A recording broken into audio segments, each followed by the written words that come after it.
we have an issue. So the nut, it did break right there.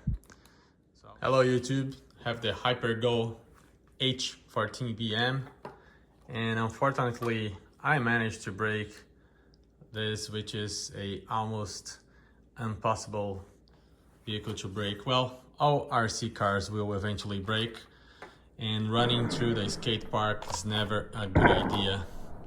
I learned my lesson. I'll share here what I broke, what did break in this vehicle. Just a few marks here on the metal plates. Everything looks good, but right here we have an issue. So the knuckle broke. It snaps back in place here, but it's broke. It should look like this one, where it doesn't go anywhere, right? But this one, now you can see the metal there. It did break right there. I think it landed on its side and then just broke that knuckle.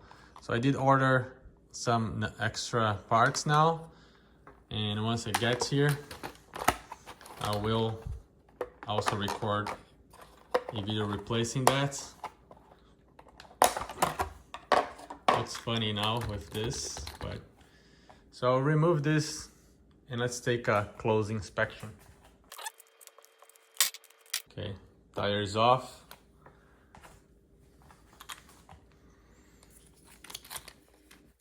So what I thought interesting was that out of all the parts, the extra parts that HyperGo sent within this vehicle in the box, there is no extra knuckle.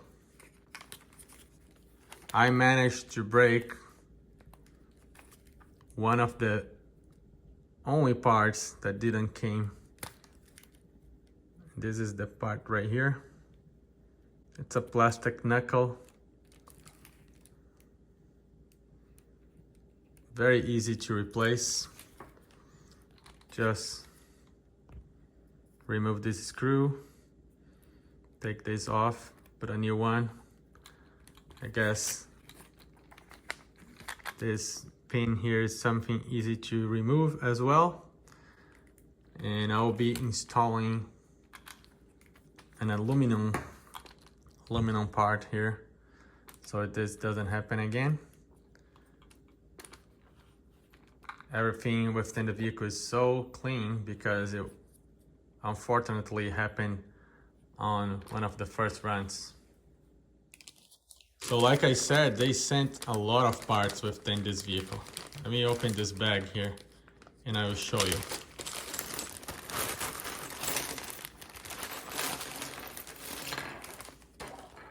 All of these parts, the arms, that, yeah, it is what really breaks, right? The arms, the towers, all of this comes within the box.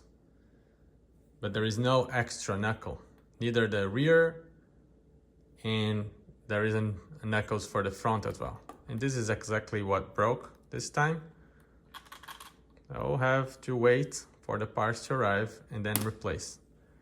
So I hope that this helped you, showing some of the weakness of this vehicle. This is really my preferred 1 through 14 scale RC truck. They're fun, very fast. And if I wasn't running into the skate park, I don't think this would have happened. Bashing around within the dirt, grass, pavement, I don't think I would have managed to break this. But unfortunately, try out within the skate park and wasn't very lucky. So stay tuned, the parts are coming and I will be recording me replacing this. But for now, that's it. Ask questions, like, dislike, comments, and I will get back to you very shortly. Once more, this is a very cool RC vehicle. I love this truck. Thank you very much. Bye.